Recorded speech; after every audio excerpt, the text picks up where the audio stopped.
Hello everyone, I'm Yazan Ibrahim, or as some of you might know me, Yazan Abu Ghosh.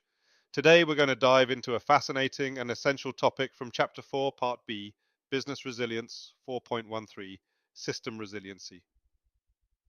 If you're a seasoned auditor or just curious to understand how information systems into business environments, you've come to the right place. Let's begin.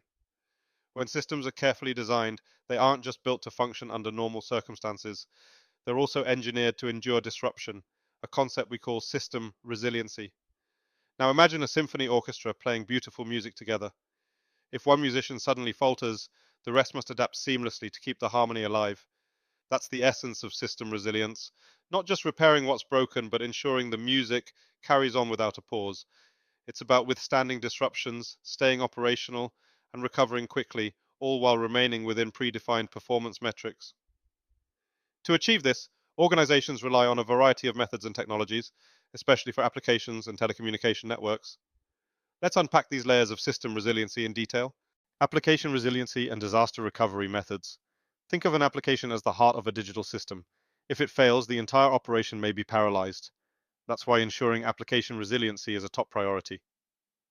One powerful way to guard an application against disaster is by using clustering. Now, what is clustering? You can think of it as a team of tightly connected servers that work together to ensure uninterrupted service, even in the presence of failures. There are two main types of clusters, each with its unique role in ensuring disaster recovery. 1. Active-passive cluster. Picture a vigilant guard standing by, ready to take over whenever something goes wrong. In this setup, the application actively runs on one server, while backup servers remain idle, monitoring the scene like watchful sentinels. If the active server fails, the cluster agent quickly restarts the application on one of the passive servers. Importantly, this type of cluster doesn't require the application to have any special configurations. It's a reliable and straightforward method to ensure availability. 2. Active-active cluster. Now imagine a marathon relay team. All members are actively running the race together. Each server in this setup is working in unison to handle the application. This provides the added benefits of load balancing, spreading workload evenly across servers, and scalability, easily accommodating higher demands. When one server fails, users may not even notice. Other servers pick up the slack instantly. However, this sophisticated setup does demand that applications are designed to utilize cluster functionality. Think of it like finely tuned software communication, where if one runner drops the baton, another quickly picks it up and continues the race. Organizations often deploy a mix of these clusters. Active-active within one site ensures smooth performance for local failures, like hardware crashes, while an active-passive setup across multiple locations protects against larger disasters, such as a complete facility shutdown. This brings us to terms like metroclusters, spanning a single city, and geoclusters, spanning regions, countries, or even continents, which create a safety net resilient to both localized and widespread disruptions. While designing clusters might sound exciting, creating in-house cluster software isn't usually practical or cost-efficient. Many organizations rely on solutions provided by established vendors. One crucial aspect, especially for active-active clusters, is synchronized data sharing. All nodes of the cluster need access to the same storage, ensuring uninterrupted workflows even if one server fails. Resilient telecommunication networks. If applications are the heart, then telecommunication networks are the arteries that transport vital information blood to keep businesses thriving. Without robust network resiliency plans, even minor disruptions can cause major operational chaos. Unlike data centers, telecommunications have their unique vulnerabilities. Sure, there are natural disasters like hurricanes that can wipe out infrastructure, but there's also a list of industry-specific threats. Think about cable cuts slicing through connections like a pair of garden scissors, software bugs throwing systems into disarray, or even nefarious hackers, affectionately known in this context as freakers, wreaking havoc. So how do organizations ensure network resiliency? As with applications, it's about redundancy, backup systems, and diverse options for rerouting. Here's how. Key methods for network protection. 1. Redundancy. Redundancy is like having multiple escape routes from a building. It's about additional capacity that can be used when the primary path becomes unavailable. Take a LAN, local area network, for instance. One basic redundancy method could involve installing a second cable along a different route, or consider dynamic routing protocols like OSPF, Open Shortest Path First, and EIGRP, enhanced interior gateway routing protocol, which constantly scout for the best available transmission paths, ready to pivot if one path fails.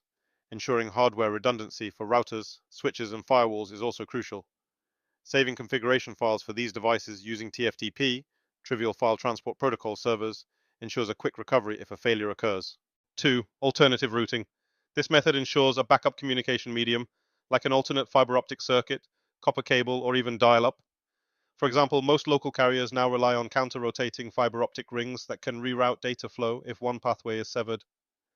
Telecommunications may even use microwave signals or cellular networks as alternatives to traditional wired connections.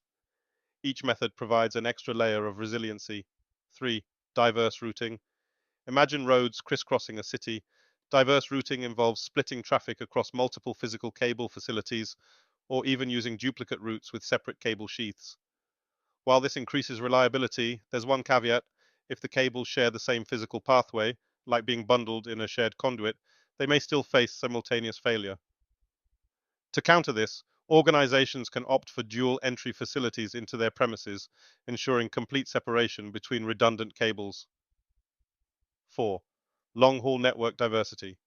When it comes to long-distance communication, redundancy becomes even more critical.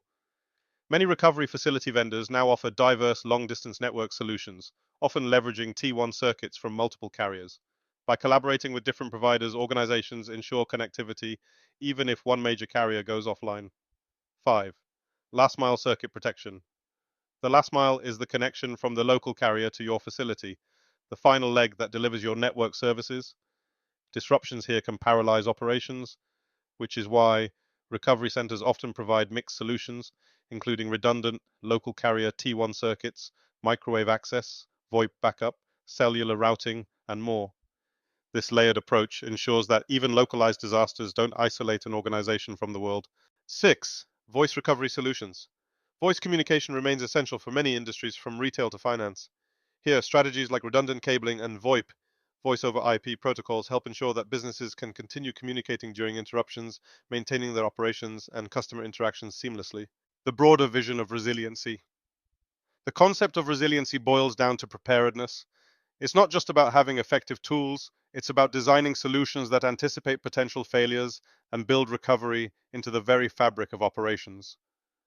Whether it's through sophisticated clustering for applications or robust redundancy measures in telecommunications, the goal remains the same: ensuring continuity, minimizing downtime, and keeping critical systems available when they're needed most. After all, in today's interconnected world, it's not a question of if disasters will strike, it's a question of when. By embracing these resilience strategies, organizations are preparing not just to survive, but to thrive in the face of challenges. Thank you for watching, and as always, continue learning. Stay curious, and we'll see you next video.